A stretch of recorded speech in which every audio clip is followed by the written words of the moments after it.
Paulo Avellino. Ito ang kanyang revelasyon tungkol sa ah, pagiging fashionite niya.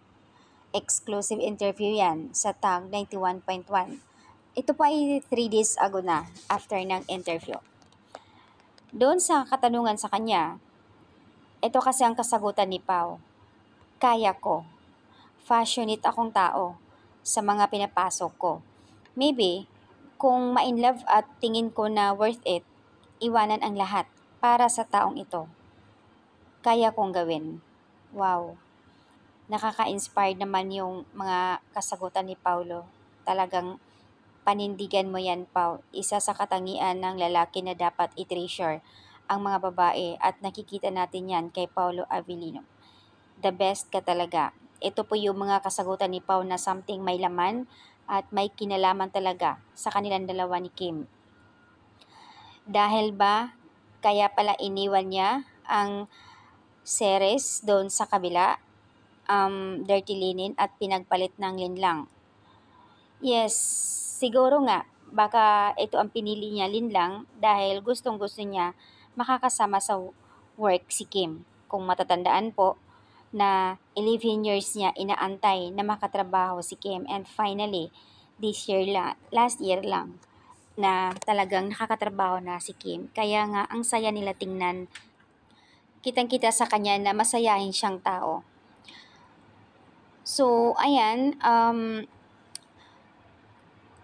you made right decision, Pau. Just believe your instinct always.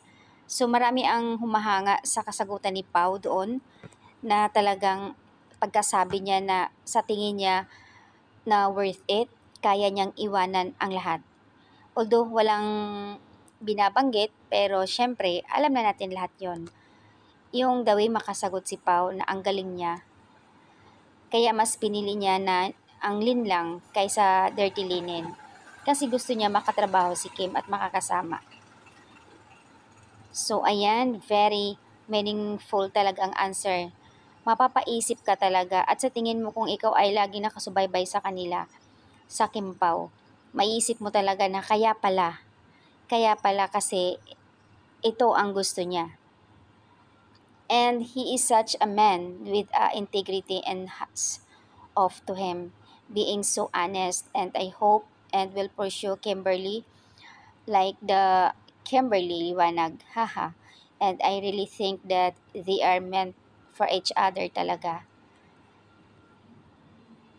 So, kailangan dapat magkasundo sa isip at damdamin ang dalawa. Good answer yan, Pao, naiintindihan ko.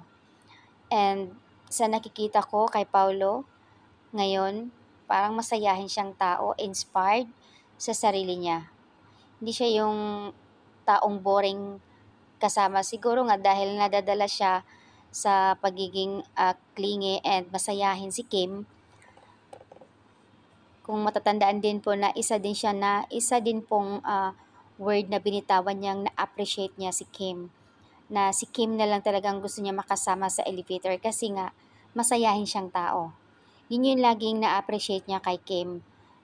Which is totoo naman, kung makakasama mo si Kim, grabe. Hindi nga siya boring kasama, sabi nga niya, cowgirl ang gusto niya. Ayaw niya ng taong, kumbaga ayaw niya na yung boring, maarte kasama. So ayan, nakikita na nga niya lahat kay Kim. At isa pa doon sa sinasabi niya interview, sa kanya na nga ang lahat eh.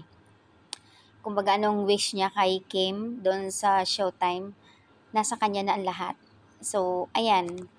So, maraming mga bagay na sa tuwing interview na mapapansin nyo na may mga meaning talaga, may mga patama din para sa kanila. So, kung yung iba magigets talaga, yung iba naman hindi. Kasi nga, mas pinapaniwalaan nila yung kabilang side. So, ayan, dito, napakaganda ng kasagutan niya dito sa 91.1 interview, exclusive interview sa kanya, di ba? Iiwanan ang lahat para sa taong ito kung kinakailangan. Kung sa tingin niya na, kasi nga ayon sa kanya, isa siyang taong passionate siyang tao. So, maybe kung ma-in love at sa tingin kong worth it, iwanan ang lahat. So, ayan, napakaganda ng kasagutan niya, di ba?